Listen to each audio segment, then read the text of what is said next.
Presiden Prabowo Subianto membantah isu reshuffle di tubuh Kabinet Merah Putih yang ia pimpin saat ini.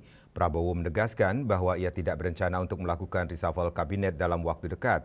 Prabowo menilai semua menteri-menterinya sudah bekerja keras dan melakukan tugas dengan baik.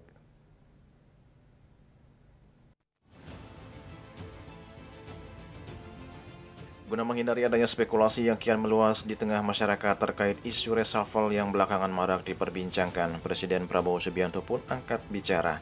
Ditemui usai menutup Konferensi Internasional Infrastruktur 2025 di Jakarta Convention Center Jakarta pada Kamis sore, Prabowo secara tegas membantah hal tersebut. Prabowo mengatakan bahwa dirinya sama sekali tidak memiliki rencana untuk mereshuffle kabinet dalam waktu dekat ini. Menurut Prabowo, semua menteri yang ada di Kabinet Merah Putih yang ia pimpin selama ini sudah melakukan tugas dengan baik dan bekerja keras dalam mewujudkan semua program yang dicanangkan pemerintah saat ini. Di sisi lain, Prabowo juga tidak menampik adanya kritik dari sejumlah pihak mengenai kinerja para menterinya. Namun menurut Prabowo itu hal yang biasa terjadi dalam demokrasi. Begini, untuk supaya tidak ada spekulasi, dalam arti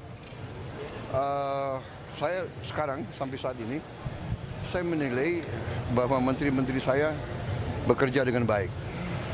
Terus terang aja, bahwa di sana-sini ada kritik itu baik dan itu biasa.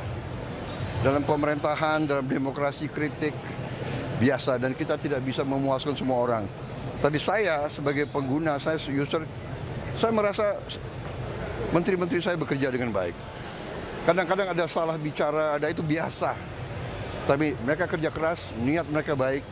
Kita sudah kompak, kita punya tim yang baik. Kita nggak ada orangnya siapa tidak ada. Kita menganut azas ya, falsafah. Kesetiaan kepada kelompok dan partai berhenti pada saat kesetiaan kepada negara mulai.